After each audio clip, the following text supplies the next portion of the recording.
Thank you, Matt. Practice last week was a little bit shorthanded. We had a couple of guys that were out.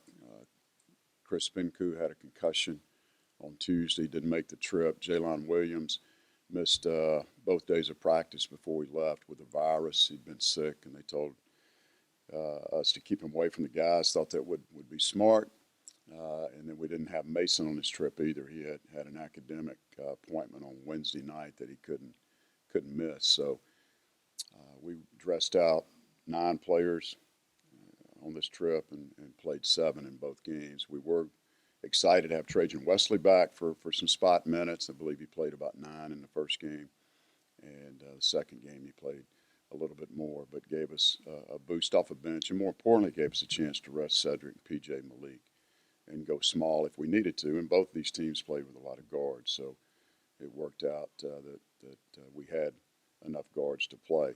The South Alabama game, Josh Ajayi did not play. He'd sprained a high ankle sprain on Tuesday, is what we were told. Didn't dress, and we thought that was a good opportunity for us. We wanted to go inside out in this game.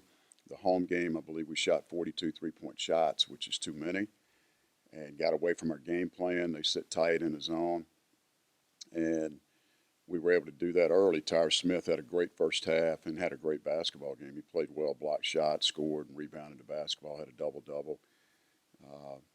And game was back and forth. They got the lead, built to maybe an 8-point lead early in the second half, and were able to come back behind some three-point shooting, timely three-point shooting. Cedric made 3 in a row, go down 8. We went up 1, had about 6.5 minutes, and led the rest of the way until a minute to go, and they scored and went up 1.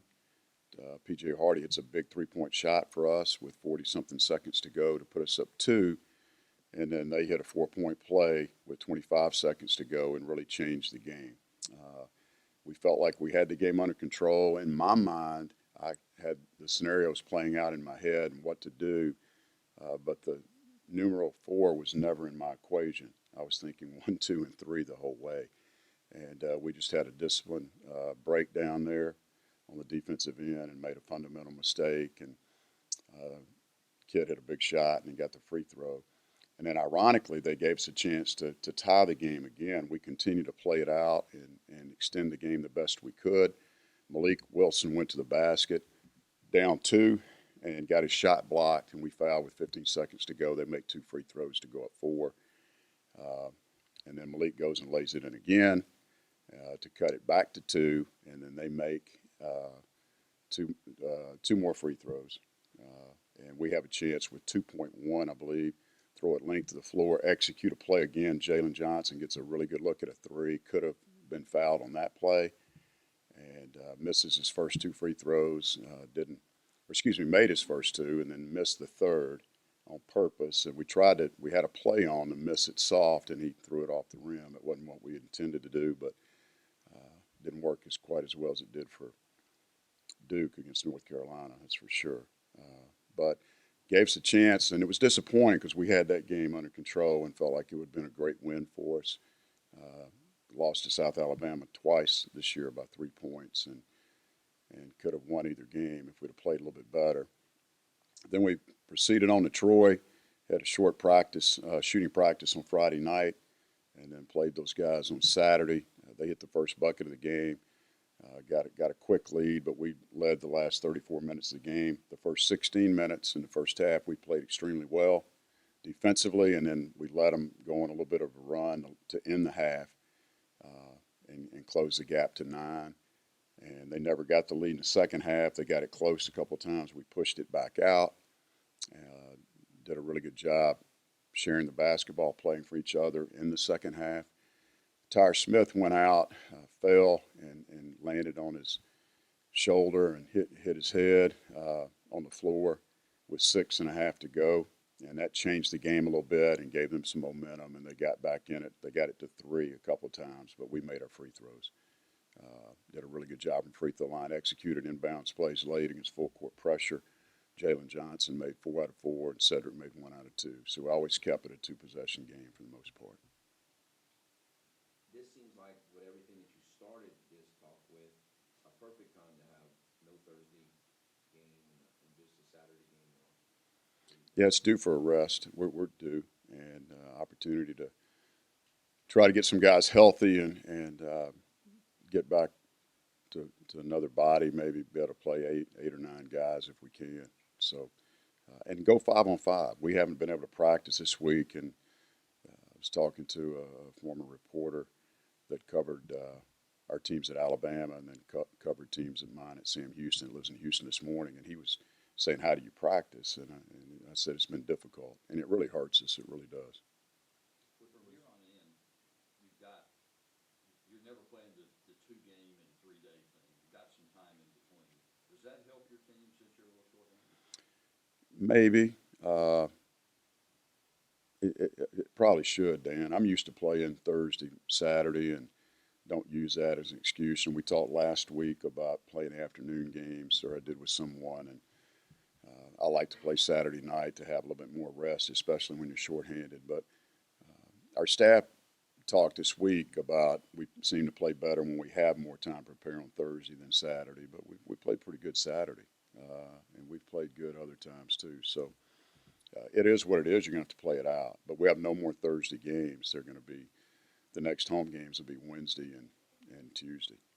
How important is it now to have the tiebreaker with Troy, or does that almost provide like a sense of false security in a sense? Well, we'll have to see how it plays out.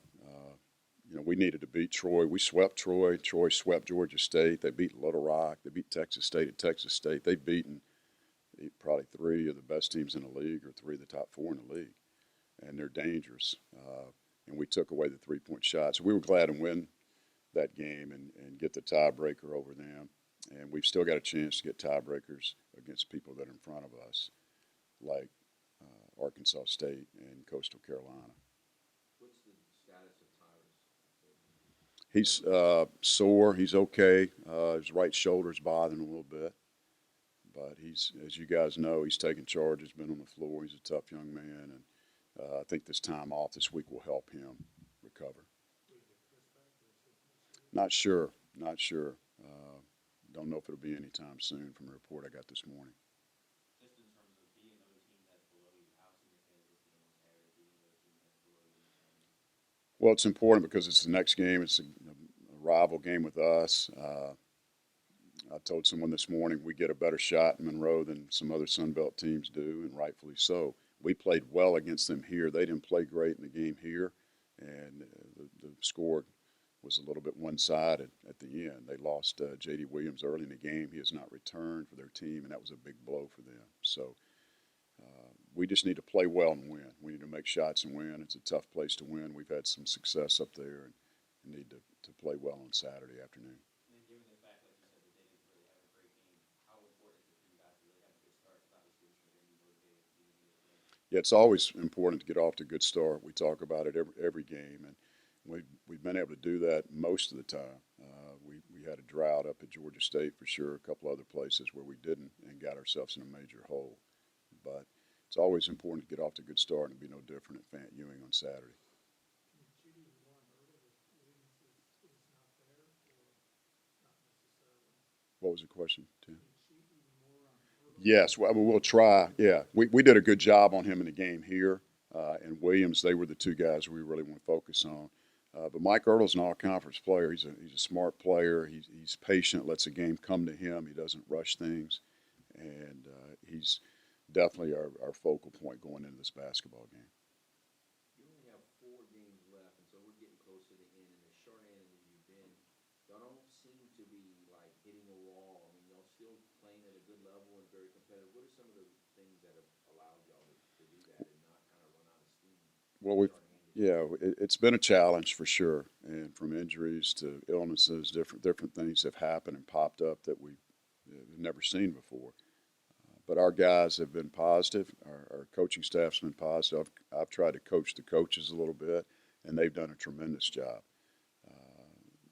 keeping everything moving in the right direction and having solid practices and keeping everyone's spirits up and playing and knowing what is at stake.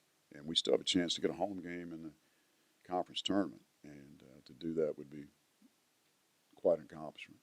Is Trajan like ready to like you were concurred with how he performed? Not so much his execution, but where he is physically.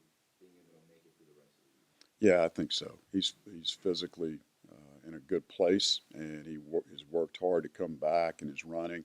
He didn't play as good as he's capable of doing. He had a couple of breakdowns. Going so fast, he ran off and left the ball a couple of times against Troy. They were pressing us and getting double teamed, but missed 3 free throws, which surprised me because he's an 82% shooter. But he's doing fine, and he's going to definitely help us down the stretch. I asked Deacon the same thing with the women.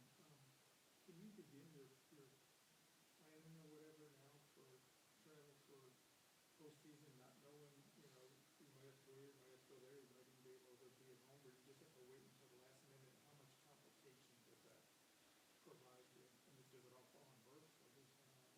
Yeah, I mean, we do it as a staff, but Mike does the majority of it. He and Michelle handle our team travel, um, and depending on where we have to go, the flight could be a flight involved certainly, and we'll just have to wait and see. But you can't. There's no way to plan it out because it's going to go down to the last weekend and the last game of the regular season that night to determine who goes where. And for example, we could play Coastal on a Tuesday night, and they could turn around and come back to us on Saturday, for example. I mean, there are all kind of things that could happen, but there's going to be some complications involved with this type of format, and there'll be some cost involved also.